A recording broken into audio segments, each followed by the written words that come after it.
We're just waiting on a couple of people.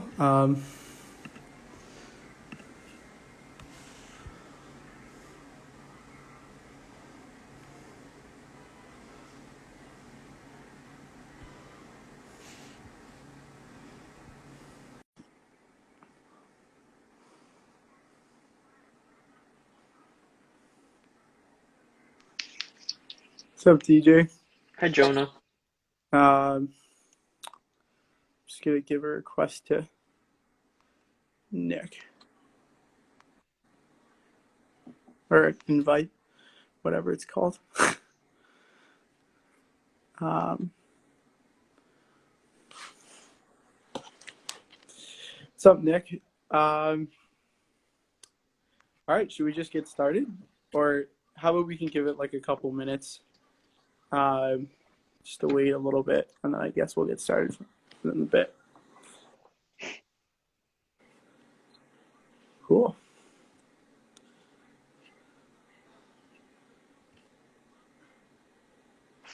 Looks like Nick has a. Okay. Um, shoot. All right. Well, I think we might have lost Nick, but hopefully, can you hear me? Okay. I can hear you fine, yeah. Okay. Awesome.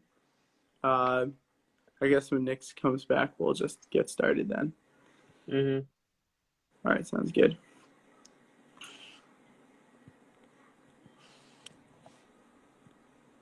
Oh well. There goes Nick. There it goes.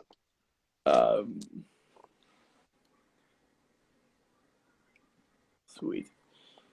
Okay. You want to just introduce ourselves now, and then when Nick comes back, Yeah. we'll just say hi then. Awesome. So, first of all, thank you all for coming. Okay.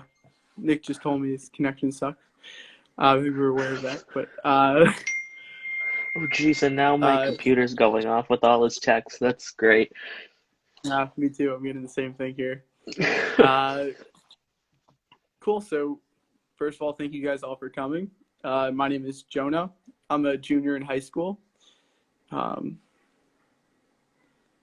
DJ, you want to introduce Yeah. yourself? Hi, everyone. I'm DJ. I'm also a junior in high school. Cool. All right, let's just get started. DJ, you want to kick us off? Yeah. So, um, for those of you who haven't really read any of the social media, we're going to kind of go through some of the news, breaking news and top news stories of the week and just kind of talk and interact with you guys in the chat and go from there. Yeah, absolutely. So, our first kind of breaking news story is the Capitol car crash that has been going around social media pretty heavily over the past couple hours. And I just got a breaking news update that they've actually just identified the suspect, but a couple hours ago, the Capitol was put under lockdown after a car rammed into two Capitol police officers, and the suspect was immediately killed, and one of the Capitol police officers died from his injuries, and at least one more remains injured. Yeah. I mean, yeah, it's just terrible news. And I guess we're going to get more information, I assume, throughout the day. But like you mentioned, as of now, it's all we know so far is that there's been one policeman that's been killed, and hmm says the guy in the car was also killed as well. Um, yeah. All right, you want to just let's get right started with Matt Gaetz. Yeah. Um, cool. So a lot's been going on with Matt Gaetz. I mean, this guy is crazy, just like the whole GOP. But I think, as a lot of you know, there's been this investigation for potential trafficking of a minor, 17-year-old, and yeah, it's been absolutely crazy. And I think just at this point, I'm not even surprised anymore. I just the things that come out of the things that Republicans have done and the things that they're doing is just absurd. I think like also, I mean, not only Matt Gaetz, but Yeah, the GQP, exactly. I mean, also just like Marjorie Taylor Greene and Boebert and that whole QAnon squad is just it's absurd, and it's scary because you have we're at a point right now where we're just having, and it's scary and it's sad that right now it's really one side is for the facts and one side's for America, and the other side spits lies and they maintain a base that way, and they're all for power, Hmm. and it's just scary to see. Um, but I know you probably have some stuff to say on Matt Gaetz as well, so well, Yeah. you know. I've always kind of hated his guts and thought he was a slime bucket, but this kind of just proves my views to be true. Um, Absolutely. Especially if this comes to be a true investigation and he actually gets charges pressed against him. But it just proves the fact that um, Republicans just say they're so pro law and order, while at the same time they break the law actively and just try and cover up anything they do. Yeah, 100%. And uh, yeah, it's scary. It's also scary, like the way they defend themselves is absurd, and I think it's regarding the stupidest things too. I know there's just for example, Marjorie Taylor Greene posted her like ridiculous workout video saying like this is how I'm immune to COVID or whatever, and then she's making she then rebuttals. She's like, "Oh, I saw this on trending. I know people have talked about my pull-up. It's called a butterfly." Okay, I'm sorry. There's no such thing as a butterfly pull-up. That was just like a squirm and on a bar. It was absurd. Yeah, And it's just not even surprising anymore. Like I really don't even know what to expect. Like any, it's just crazy. Um, all right, we can get right. You want to just we can start talking about the Arkansas Senate bill, I guess. Um, yeah. so there was a bill passed on Monday by this Arkansas state legislators that would ban access to gender affirming care for transgender minors, including reversible puberty blockers and hormones. And um, right now, we're just waiting. If Governor Hutchinson, who's the governor of Arkansas, we're just really trying to push him to veto the bill. And his office number, I think we can, yeah, we'll just say it. His office number is 501-682-2345. And I think just really rallying up if we can get as many people as we can to just really push this, because I think this needs to be getting more traction. And it's just scary. And another scary part is the fact that Alabama and Tennessee have been actively trying to implement restrictions on gender affirming care for months as well. Hmm. Um, it's just so scary,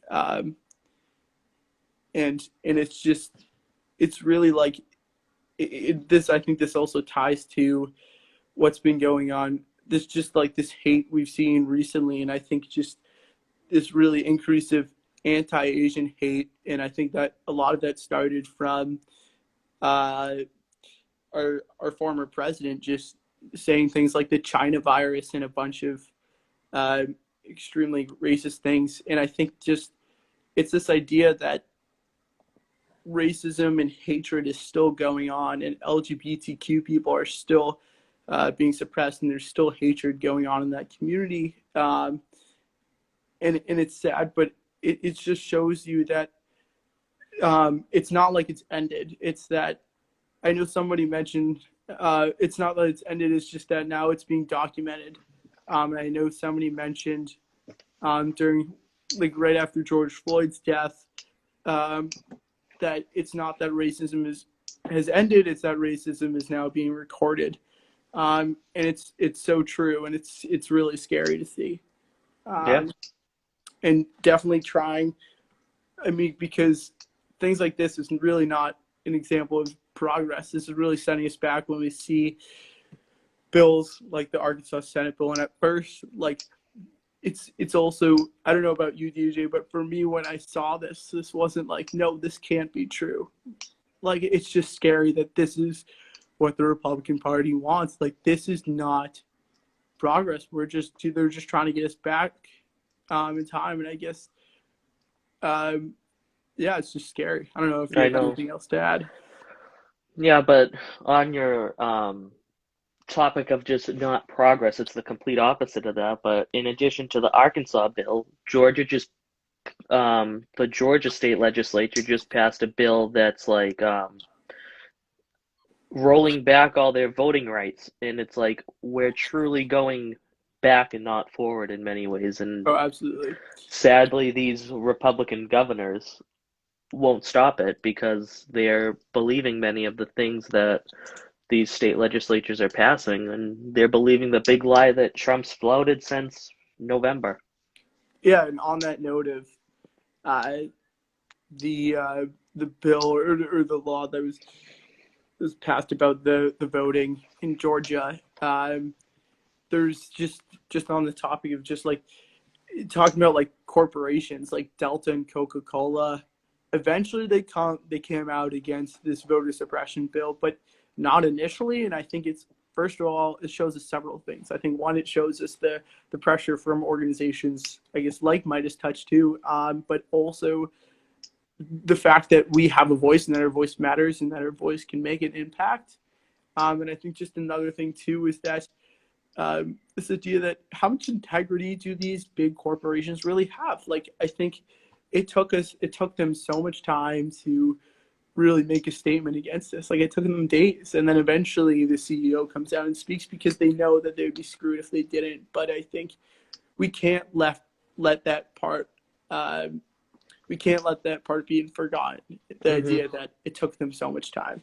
Yeah, and even with the MLB too, they released a statement today saying that they're moving the All-Star game and their um, draft for this season or next season, I don't know which draft it is, out of Atlanta because of the bill. And they've kind of been hush hush about it, but now they've come out saying that they've always supported voting rights, which is great in a sense, but Yeah, the corporate silence is many ways part of the problem. absolutely. And I think this isn't the first time too. Like, I think we've seen this corporate silence for a while, and um, yeah, I think also no, I think that's really it. It's just it's terrible, and it, like I said, just it shows how much integrity do they actually have. And I know, just kind of back to what we were previously talking about, the anti-Asian hate crimes. I know that a former member of the board of trustees in Ohio, Chairman Lee Wong, he revealed the scars he bears across his chest as he delivered a speech against violence against the anti-Asian American hate crimes that have been going on, and this followed the killing of the six women, of six Asian women, in Georgia, and it's scary and it's sad that this is what Hmm. he went through when he was, and he's now veteran, but when he was fighting, and that's what he went through, like that hate, and so long ago, and now we're still seeing it. Like, Yeah. it's just another example. Like, is this really progress? But it's like even with the Asian sentiments and hate towards them, like this isn't a new issue. Like this goes back all the way to um, obviously different circumstances, but like internment of Japanese citizens in internment camps during World War II. Like that's like a Nazi, like that's comparative to what the Nazis did to the Germans in World War II. Like it's scary that this happened on American soil, and just with COVID, like it's just skyrocketed like crazy. And with the terms China virus, Kung flu, Wuhan virus, like it just inflates it all the more. Absolutely, and uh, I know Jeremy Lin was even called coronavirus on the basketball court, and there was this reporter that a Republican politician, I'm blanking on the name, went up to this reporter about a year ago, or I don't know when exactly. This NBC reporter went. who is Asian American, and was called the China virus to her face. I mean, it's absurd. And back to your previous point, there's things like the Chinese Exclusion Act that we had in the Japanese internment camps, and it's just scary. Like just like repetitions of history. Hmm. And you would think that hopefully we should have learned our lesson, but I don't know. It's Yeah. really And hard. in many ways, a lot of people across this country thought we did after that terrible point in our history, but recent events say we're, like we said earlier, going back and not forward with many things. Absolutely. And like starting from like the first wave of immigration in East Asia, like what is to the United States, we saw Asian Americans being impressed from the beginning. There was no stoppage of Yeah. that. It's always happened. Yeah, scary stuff. Um, what else? There's also the $2 trillion infrastructure bill from that Hmm. Biden announced earlier this week, um, which is amazing. I think that sweeping proposal that would rebuild 20,000 miles of roads, expand access to clean water and broadband, and invest in care for the elderly, which is great. Do you have anything to add on that, or? It's just it needs to get passed. Like we've even in the just looking at local and state levels, like our infrastructure on our federal highways in just we're like lagging terribly behind other countries, and it will truly Definitely. to truly solve the problems that we have, it's going to take big spending. And like Biden said in his speech, 50 years from now, if this bill is passed, people are going to say this was the moment where we made a difference in our future. Like this is a moment that it's going to take big and bold ideas to solve our problems. Yeah, definitely. And I think also I've been seeing on Twitter a little bit, just like some Republicans who've been against this idea. I think part of it is because of the financial part of it, that Hmm. financial aspect that it's $2 trillion. But I mean, first of all, like this is a necessity. But second of all, I think it gets me every time when the Republican Party talks about uh, just like the monetary and the financial part of it. Like you really want to talk about that. I mean, like the Republican Party was the one who tried to implement or who implemented a space force in the middle of a global pandemic. If you look at the national debt when Trump was in office, like it's absurd. Hmm. They have no right to talk about financial things, and I think also like they're like, oh, but the Republican Party is always about you know uh, cutting taxes and stuff. And when Donald Trump cut taxes, that was for the top 1%. So the people who are really saying that stuff, it really wasn't affecting them. So Yeah. scary. Yeah. And I think just like they're uneducated. I think we've just seen this we've seen people like who get brainwashed from Fox News and from a Tucker Carlson who gets his power and gets uh, his base from just spinning lies. And he obviously knows that, but he knows that he can maintain a base. And I know Josh Hawley, who literally on CPAC during CPAC, and so is Ted Cruz. He was like, uh, I knew the election was rigged, and everybody who said otherwise, all the Republicans who said otherwise, like shame on them. They literally bully people who don't have the same beliefs as them, and it's disgusting. Yeah. Yeah. Crazy. What else is there? There's also Biden announces 11 new judges, which is said to be the most diverse group of judges. And it's also just great the fact that like he's keeping diversity in mind, and we also just can't forget that when Trump was in office, he nominated exclusively all white men. So Yep. uh, there's also the Pfizer Moderna vaccines, which are now said to be 90% effective, which is still incredible. I mean, what's the flu, like 50% or something like that? Yeah. And then they both, I forget which one, but one, either Pfizer or Moderna, I think it was Pfizer, if I'm not mistaken. They said their vaccine was 100% effective in teens from 12 to like teenagers, which is Yeah, crazy to think that a vaccine's 100% effective. it's crazy. No, yeah, it is Pfizer. Uh, which is just, I mean, I'm so thankful, and I think the Biden administration has been doing an excellent job so far, just uh, Yeah, implementing the vaccines and just and everything. So that's been great. And also, just I remember when Biden kind of ran with this idea that we're going to get 100 million, or we're going to get 100 million vaccines in 100 days, and he keeps and then literally like a couple months in, we just see like 100 million vaccines in 58 days, and now we're seeing yeah. 200 million. It's absurd. It's crazy. And And yeah, and like when Trump was in office, we barely got 2 million in over 2 months.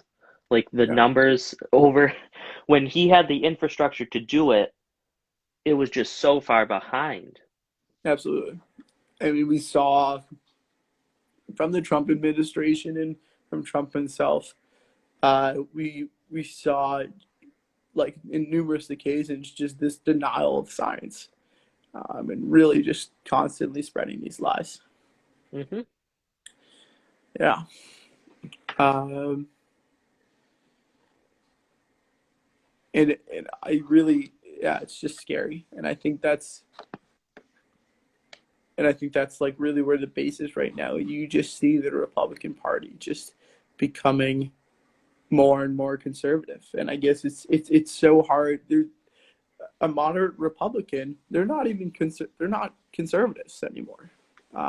It's just the Well, Republican. and then the moderate Republicans are written off by their party as liberal Democrats because it's like Yeah, their party has just gone so far off the rocker where it's like they're embracing conspiracy theorists and crazy people over people like Mitt Romney who actually have morals yeah, and legislative agenda. They're literally supporting someone who said Jewish space lasers and crazy things. I'm like, it's absurd. it's crazy what the direction we're going in right now. Yeah, no, 100%. Um, I mean, I'm still waiting for my space laser, but I don't know if I'll get I that. know. Them Yeah. soon. Um, yeah, no, it's scary, and I really think that, like you said, the people that have even the slightest bit of morals are just getting bullied.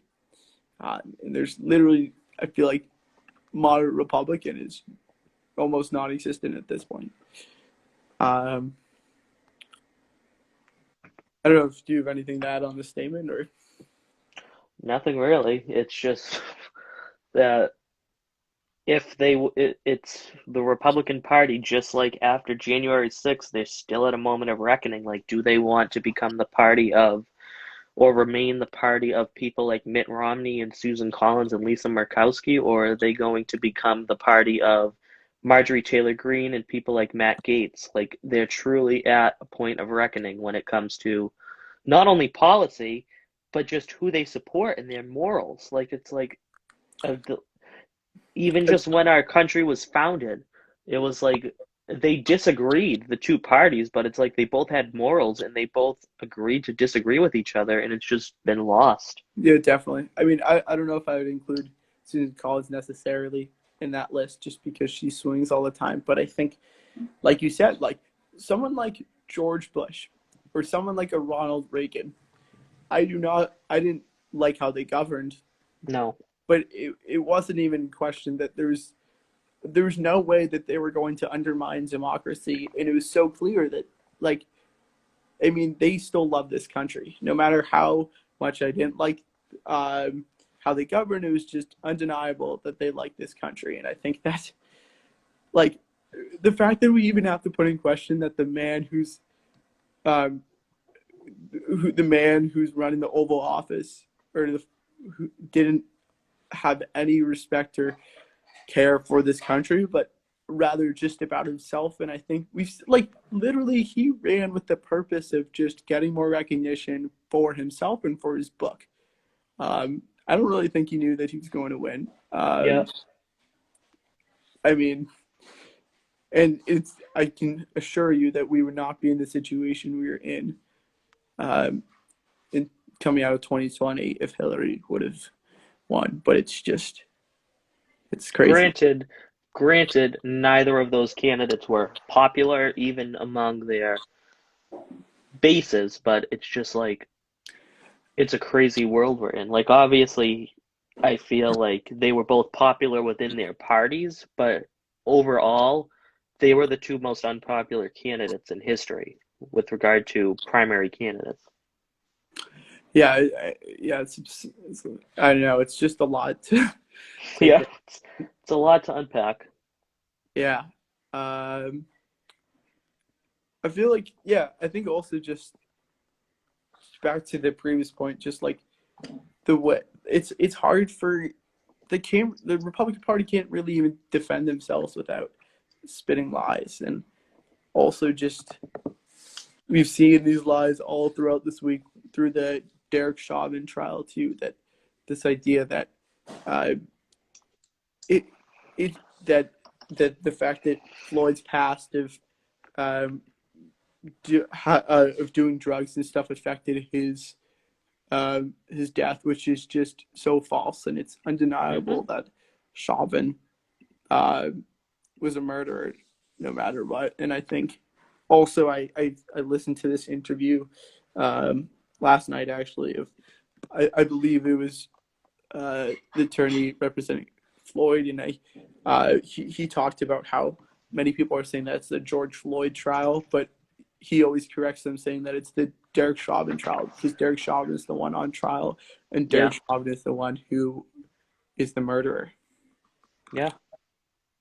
But Also, just but no, just sorry. to even bring up in a trial that's about how a police officer basically murdered a man while his knee was on the guy's neck, just to bring up someone's like drug use is a very tough subject and it's like very sensitive for people, and just to bring that up in a such a vulnerable and tense of a setting just denigrates the defense's argument that he did what he was trained to do. And even that argument, it proves the point that there needs to be criminal justice reform in the way that police officers police in their communities.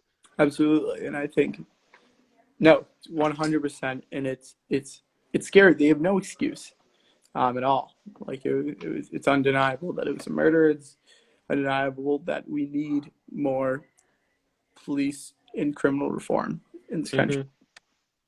Hmm. Um, yeah, I don't know how much. If anybody in the chat, if there's anything you want us to talk about too, we'd be happy to. Uh, I think we pretty much covered a lot. I know this has been I like know. such a hectic week. I know this has been a really crazy week. But yeah, I don't know if you have Yes. anything else to add, DJ, or I just, one thing we need to repair, not even just as a party, but just as a nation, is just the divisiveness that it's come to on both sides of the aisle when we're trying to like think of big solutions that'll benefit the American people, like on both sides of the aisle, especially over the past 4 years and even into this administration. It's just become so polarized, and it's like we can't even get anything done with the current climate. Like even with Biden's COVID bill, yes, it was 3 times larger than Trump's, but if you look, not one Republican supported his bill. it's But when true. Repub but when Republicans were writing their COVID relief bill, almost every Democrat supported it because they wanted to get relief immediately out of to the people. And it's just crazy that even after Biden's bill was passed, some of the Republicans who voted against it praised elements that were in it. Like it's Yeah. just In crazy. in Biden, I think it's just you can see that divided. Biden would be happy to work with a Republican who would have the same belief system and who wants to actually take action. And for the Yeah. Republican Party, doesn't matter because they just have put the label on a Democrat. They're like, "Oh, you're a Democrat. It doesn't matter. I Yeah. can't do it." And I think when I was doing phone banking for Biden, I think one of the people would ask me, "Why do you support Biden?" And I told them some reasons. But then another thing is that one of the things that I always said is that Biden was the one with a plan. Uh, Trump Yep. had no plan. He always promised something and he never did. I think he always spreads lies, and it also just if you look at the Capitol insurrection, for example, he's like, "I'll be there with you." Total lie, total Yep. lie. I mean, he's just always And lied to his base, and that's the I way he's know. maintained his base. And also, there was this little documentary thing about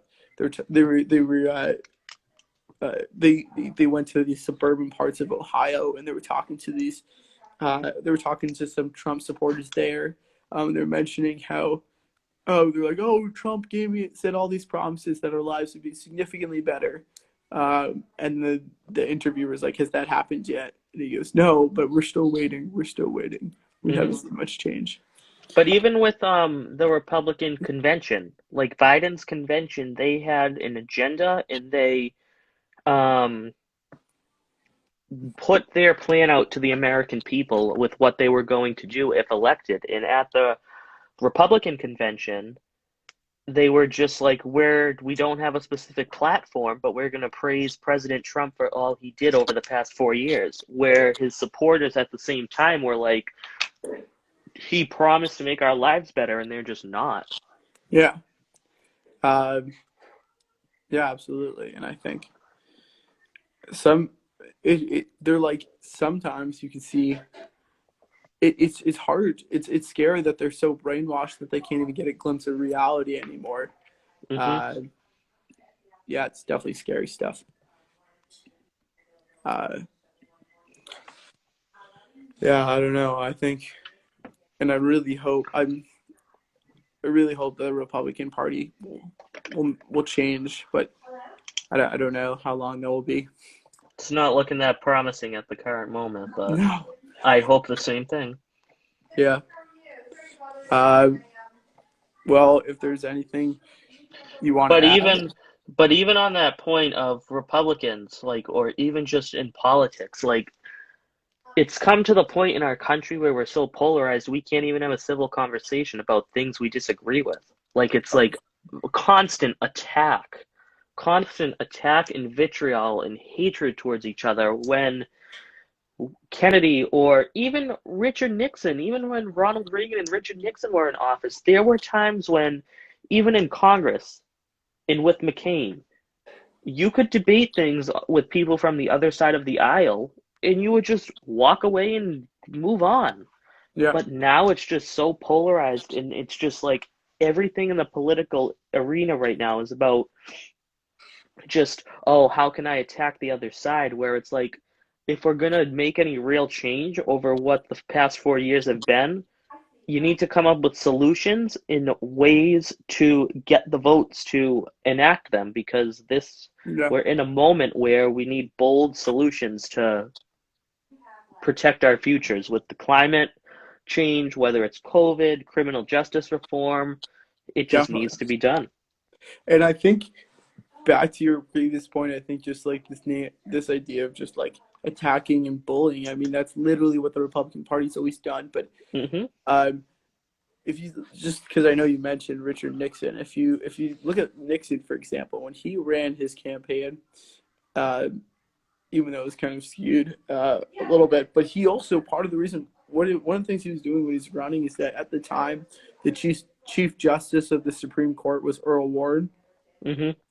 and he's like, we don't want an Earl Warren Supreme Court. He's like, get rid of Earl Warren, and people Yeah. didn't even realize who he was running against. Some people actually thought he was running against Earl Warren, which is Yeah. crazy as it is. And I think, we obviously we definitely saw that, like the radical liberals, um, and also I know like when Ossoff and Warnock were running, I know Purdue and definitely Loeffler would say this. I know Loeffler one time during a debate asked, "Do you support Marxism and, Yeah. and communism?" to Warnock. Like it's crazy. Yep. Like, they want to And get something out of him. And yeah. Purdue, I know one time said, if you elect Ossoff, you're electing someone who supports the Green New Deal, which isn't true at all. I mean, he has his own climate change plan, but just like this idea that they'll take whatever they can get and they'll just try to hmm bully you and just spread nicknames. And But and even with Kelly Loeffler, like she couldn't even debate Warnock. It was like she just called him radical liberal Raphael Warnock and didn't say anything. She just ran away from anything he said. And then yeah, there was one debate between Purdue and Ossoff where Purdue didn't even show up. It was Ossoff debating an empty podium. yeah, It's just like we can't even have a constructive discussion on ways to better society. It's like people either run away from it completely or they just spew hatred towards the other side. And that's what has to ultimately stop if we want to get anywhere, whether it's on the federal, state, local, international, whatever level of government you're on, that has to stop if we're going to really make any change. definitely. And I think also you can look at like the open podium, or uh, in like a metaphorical sense, that literally the Republican Party will promise things and they'll say things, but they ultimately won't show up and they hmm ultimately won't do it. Um, and that's literally how Trump ran his presidency. He promised things and he never showed up. And just exactly what Purdue did. Yeah. Um, and now he said he's running again, right, against Warnock. No, he's not anymore. He's not. Oh, really? I must have No. missed that. He filed papers, but then said it's not in the cards right now. Oh well.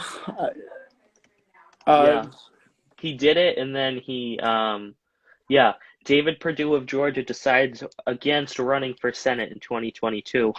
Like that's awesome. he filed papers and just didn't do anything.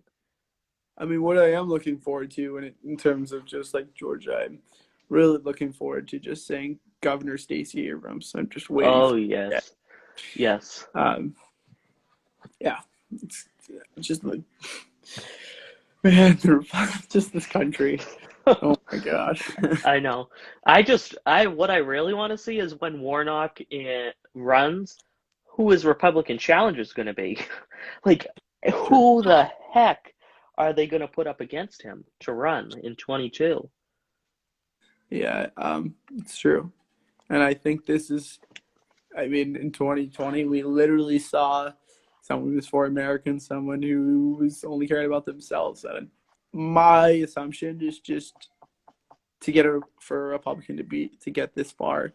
I think the only really possibility would be someone who has to be extremely conservative, because Oh the yeah, Republican Party just keeps getting more and more conservative, or especially in a or state like more and more Georgia. Republican. They're not even Yeah, conservative. Uh, especially in a state like Georgia, it's just yeah, restricting voting laws is just the prerogative in these southern states right now, where at the same time America was founded to be the land of the free and allow people to vote and have their voices heard at the ballot box, and our lawmakers are literally restricting the vote. And it's like, yeah. seriously, we're literally they're literally violating the Constitution in their own eyes, like while we're watching it happen. How is America going to be the land of opportunity? It was always set out to be? hmm Uh, and also, uh, just like in English class, we were reading this, like Langston Hughes, "Let America Be America Again." It's the idea that like I kind of portrayed it as like this like redo this that like for many people, for many Americans, that they never had it was never the land of opportunity and the land of the free for them. And also just like there's so many ties to that now also. And I think one of the things we can do to end things like systemic racism or to end things like voter rights being suppressed is to remember and to not forget these stories, because Oh I yeah. think always remembering is how we'll really combat it. Yeah. Just like educating, like civic engagement, that's crucial. Hmm. Um, if you have, I don't know if you have anything else to add or. No, nothing really. I really think we've said what we wanted to say. Yeah, It's I think we just covered it all. we can't let we have to remember these things that are happening so history won't repeat itself when we're the generation in charge of government. Yeah, for sure. Well, thank you all for coming. Uh, we may do this next week. We'll see. If you haven't already, uh, please, if you enjoyed this, please consider giving uh, Meidas VB a follow on Instagram, just to keep up with the latest news. And um, we're probably just going to be getting as many high schoolers to share their voice. And if you haven't known already, the whole point of this initiative is really to just get high schoolers civically engaged and also to give them opportunity to know what's going on and to be educated. And yeah, Hmm. Not only on Instagram, but also on Twitter and TikTok. that's true. Yes. Um, yeah. Well, thanks, DJ. You're welcome. Thank you, everyone. Thanks everyone for joining. All right. Take care. Bye.